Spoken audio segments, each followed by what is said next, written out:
Assalamualaikum warahmatullahi wabarakatuh. Kami dari kelompok 3 kelas 12-6 akan menjelaskan tentang materi kondisi sosial, politik, dan ekonomi pada masa Orde Baru. Sebelumnya, izinkan kami memperkenalkan diri. Nama saya Bani Latif. Nama saya Benatul Solena. Nama saya Julita Nurajida. Saya Lili Suryana. Saya Davina Mudabila. Saya Lutfi Fadilah. Saya Robin Ramadan. Selamat menyaksikan. Teman-teman, kalian tahu nggak sih apa itu masa Orde Baru? Orde Baru adalah sebutan bagi masa pemerintahan Presiden kedua Indonesia, yaitu Soeharto, yang dimana menggantikan Orde Lama, yaitu pada masa Soekarno. Lahirnya Orde Baru diawali dengan dikeluarkannya surat perintah tanggal 11 Maret atau yang biasa disebut dengan Super Semar pada tahun 1966, yang dimana diberikan dari Soekarno kepada Soeharto untuk mengambil segala tindakan yang dianggap perlu untuk kepentingan, ketertiban, keamanan, kestabilan pemerintah, dan jalannya proses revolusi.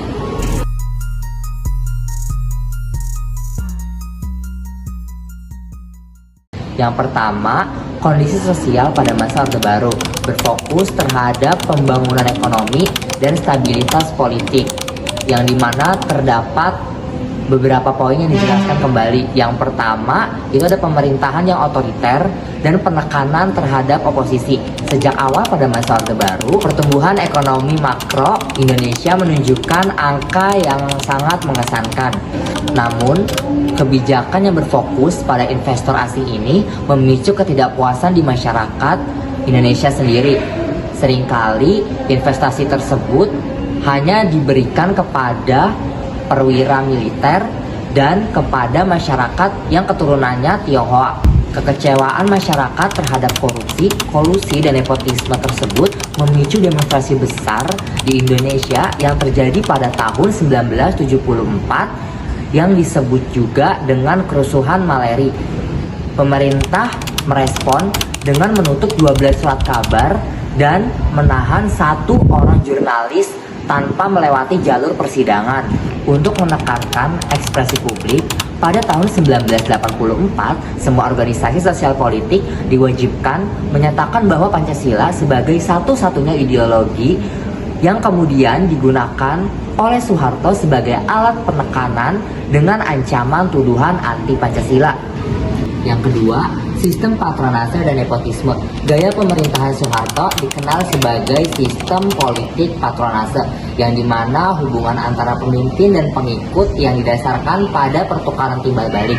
Sebagai imbalan atas dukungan terhadap politik atau keuangan Soeharto, Soeharto memberikan posisi penting di pemerintahan atau kesempatan bisnis yang menguntungkan kepada para pengikutnya. Selama dekade terakhir pemerintahannya, anak-anak dan teman dekat Soeharto membentuk kerajaan bisnis karena kedekatan mereka dengan Soeharto. Meskipun masyarakat frustasi dengan tingkat korupsi, kolusi, dan nepotisme yang sangat tinggi di Indonesia, pemerintahan selalu merujuk pada pembangunan di ekonomi yang mengesankan dan adanya upaya pemberantasan korupsi.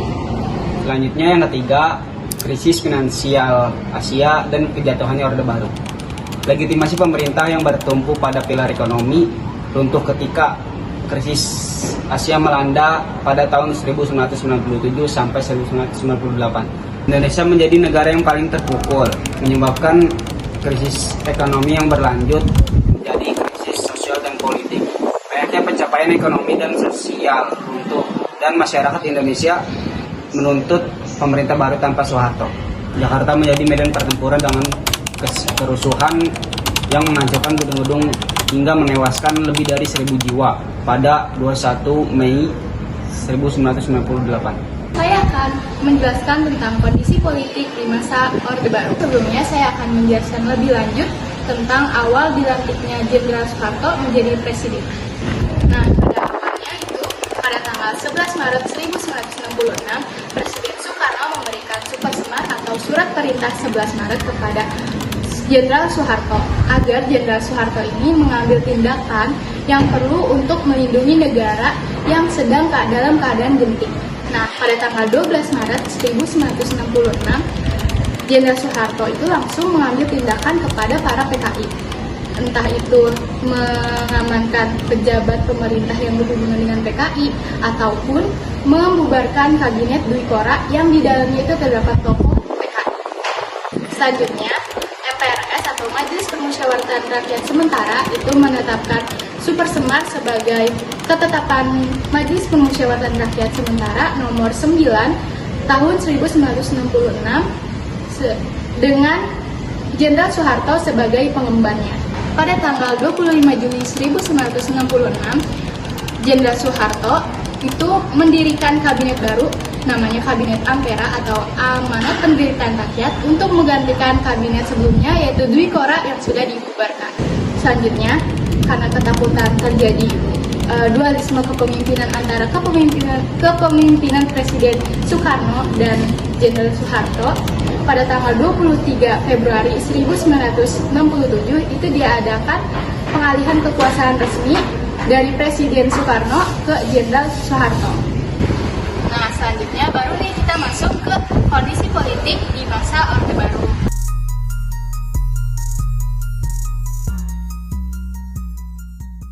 Nah, kondisi politik di masa Orde Baru ditandai dengan dominasi kekuasaan Presiden Soeharto. Nah, dalam kondisi politik di masa Orde Baru juga itu terdapat dua kebijakan politik. Yang pertama ada kebijakan politik dalam negeri dan yang kedua itu ada kebijakan politik luar negeri. Nah, di sini saya akan menjelaskan dua kebijakan politik dalam negeri. Nah, kebijakan yang pertama itu ada kebijakan pemilu atau pemilihan umum. Pemilu pada masa Orde Baru itu dilaksanakan pertama kali pada tahun 1971. Pemilu ini diikuti oleh 9 partai politik dan 1 partai non-politik.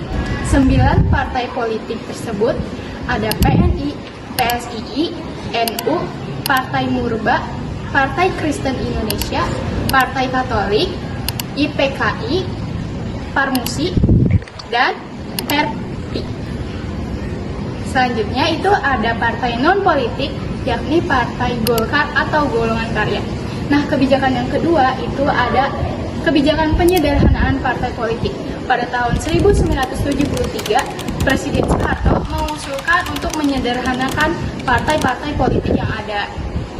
Karena Presiden Soeharto takut akan persaingan yang sangat ketat dalam partai-partai tersebut. Nah, disederhanakan menjadi 3 golongan. Ada PPP atau Partai Persatuan Pembangunan, yang kedua ada PDI atau Partai Demokrasi Indonesia, dan yang terakhir ada Golkar atau Golongan Karya. Yang ketiga itu ada duit usaha BRI. Duit usaha BRI adalah peran ganda BRI sebagai kekuatan pertahanan, keamanan, dan sebagai kekuatan sosial politik. Kedudukan TNI dan Polri dalam pemerintah adalah sama. Di MPR dan DPR mereka mendapatkan jatah kursi dengan cara pengangkatan tanpa melalui pemilu. Pertimbangan pengangkatan anggota MPR dan DPR di ABRI didasarkan pada fungsinya sebagai stabilisator dan dinamisator. Yang keempat itu ada pedoman penghayatan dan penghafalan Pancasila. P4 itu ada pedoman penghayatan dan penghafalan Pancasila atau Eka Pastia Pancakasta, bertujuan untuk memberi pemahaman kepada seluruh lapisan masyarakat mengenai Pancasila. Semua organisasi tidak boleh menggunakan ideologi selain Pancasila, bahkan dilakukan penataran P4 untuk para pegawai negeri sipil. Kebijakan politik luar negeri. Yang pertama ada Indonesia kembali menjadi anggota PBB. Pada saat Indonesia keluar dari PBB tanggal 7 Agustus 1945, Indonesia terkecil dari pergaulan internasional dan menyulitkan Indonesia secara ekonomi maupun politik dunia. Keadaan ini mendorong Indonesia untuk kembali menjadi anggota PBB berdasarkan hasil sidang DPRD pada tanggal 28 September 1966. Indonesia kembali aktif menjadi anggota PBB. 2. Pemulihan hubungan diplomatik dengan Malaysia dan Singapura. Pada tahun 1945 terjadi di konfrontasi antara Indonesia dengan Malaysia dan Singapura diplomatik dilakukan penandatanganan perjanjian antara Indonesia yang diwakili oleh Adam Malik dan Malaysia diwakili oleh Tun Abdul Razak pada tanggal 11 Agustus 1965 di Jakarta. Yang ketiga ada memperkuat kerjasama regional dan internasional. Indonesia mulai memperkuat kerjasama baik regional dan internasional dengan melakukan beberapa upaya. Yang pertama ada turut serta dalam pembentukan ASEAN di Indonesia menjadi salah satu pendiri ASEAN. Yang kedua ada mengirimkan kontingen Garuda dalam misi perdamaian dunia. Yang ketiga ikut berperan dalam konferensi tingkat tinggi non-blok. Yang keempat ada berperan dalam organisasi konferensi Islam DKI.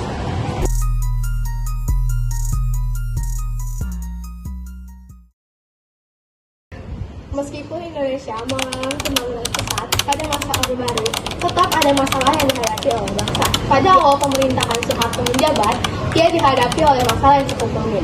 Yang pertama itu ada hiperinflasi hingga 650%. Yang kedua ada utang luar negeri. Yang ketiga ada melonjaknya kebutuhan pokok. Yang keempat ada rusak sarana dan prasarana, dan yang terakhir, rendahnya pendapatan per kapita penduduk Indonesia yang hanya mencapai $70 Amerika Serikat. Pemerintahan Orde Baru memiliki slogan untuk menunjukkan fokus utama mereka dalam memperlakukan kebijakan ekonomi, yaitu trilogi pembangunan. Trilogi pembangunan merupakan program pemerintah yang dibuat dalam rangka memajukan perekonomian. Trilogi pembangunan ini merupakan salah satu isi program kerja Kabinet Pembangunan 3 yang bekerja pada periode 1978 sampai 1983. Trilogi pembangunan ini terdiri dari 3 aspek. Yang pertama, stabilitas nasional yang dinamis. Yang kedua, pertumbuhan ekonomi yang tinggi. Dan yang ketiga, pemerataan pembangunan dan hasil-hasilnya. Selain trilogi pembangunan, ada beberapa kebijakan-kebijakan pada masa Orde Baru. Pertama, ada rencana pembangunan 5 tahun atau RAPERDA. Pada April 1969, pemerintah menyusun rencana pembangunan 5 tahun atau RAPERDA yang bertujuan untuk meningkatkan sarana ekonomi, kegiatan ekonomi, serta kebutuhan pangan dan sandang. RAPERDA akan dievaluasi selama 5 tahun sekali, dan RAPERDA juga akan dilaksanakan sebanyak 6 kali. RAPERDA yang pertama diadakan pada 1 April 1969 sampai dengan 31 Maret 1979. Sasaran utama yang hendak dicapai adalah kebutuhan pangan, sandang, papan, memperluas lapangan pekerjaan, kesejahteraan petani. Peningkatan ekonomi mencapai 3 sampai dengan 5,7%, sedangkan inflasi menurun sampai dengan 47,8%. RAPERDA kedua pada 1 April 1974 sampai dengan 31 Maret 1979 menitik beratkan pada sektor pertanian dan industri yang mengolah bahan mentah menjadi bahan baku. RAPERDA ketiga pada 1 April 1979 sampai 31 Maret 1984. RAPERDA ketiga menekankan pada trilogi pembangunan dengan menekankan pada asas pemerataan. RAPERDA keempat pada 1 April 1984 sampai dengan 31 Maret 1989 menitik beratkan pada sektor pertanian menuju swasembada pangan dengan meningkatkan industri yang menghasilkan mesin-mesin sendiri. RAPERDA kelima pada 1 April 1989 sampai dengan 31 Maret 1994 menitik beratkan pada sektor pertanian untuk memantapkan swasembada pangan, meningkatkan produksi pertanian, menyerap tenaga kerja, dan menghasilkan mesin-mesin sendiri. Dan yang terakhir ada RAPERDA ke-6 dimulai pada 1994 dan berfokus pada sektor pertanian, industri, ekonomi, dan peningkatan sumber daya manusia. Kebijakan ekonomi yang kedua adalah revolusi hijau. Revolusi hijau pada dasarnya adalah perubahan cara bercocok tanam dari cara tradisional ke cara modern. Pada umumnya dilakukan 4 usaha pokok untuk meningkatkan pertanian. Yang pertama yaitu intensifikasi, yaitu penelitian, pengembangan, dan penerapan teknologi untuk memanfaatkan lahan yang ada guna mendapatkan hasil yang optimal. Yang kedua ada ekstensifikasi, yaitu perluasan lahan pertanian agar mendapatkan hasil yang optimal. Yang ketiga adalah diversifikasi, yaitu keanekaragaman usaha tani untuk menghindari ketergantungan pada ketunggalan usaha, produk, jasa, atau investasi. Lalu yang terakhir yaitu rehabilitasi. Rehabilitasi adalah pemulihan daya produktivitas sumber daya pertanian yang sudah kritis. Puncak ekonomi pada masa Orde Baru, yakni krisis moneter pada tahun 1998, yang mengakhiri 32 tahun kekuasaan Soeharto. Krisis ini dipicu oleh utang luar negeri yang tinggi, spekulasi mata uang, dan juga kebijakan ekonomi yang lemah. Sekian penjelasan dari kelompok kami, kurang lebihnya mohon maaf. Wassalamualaikum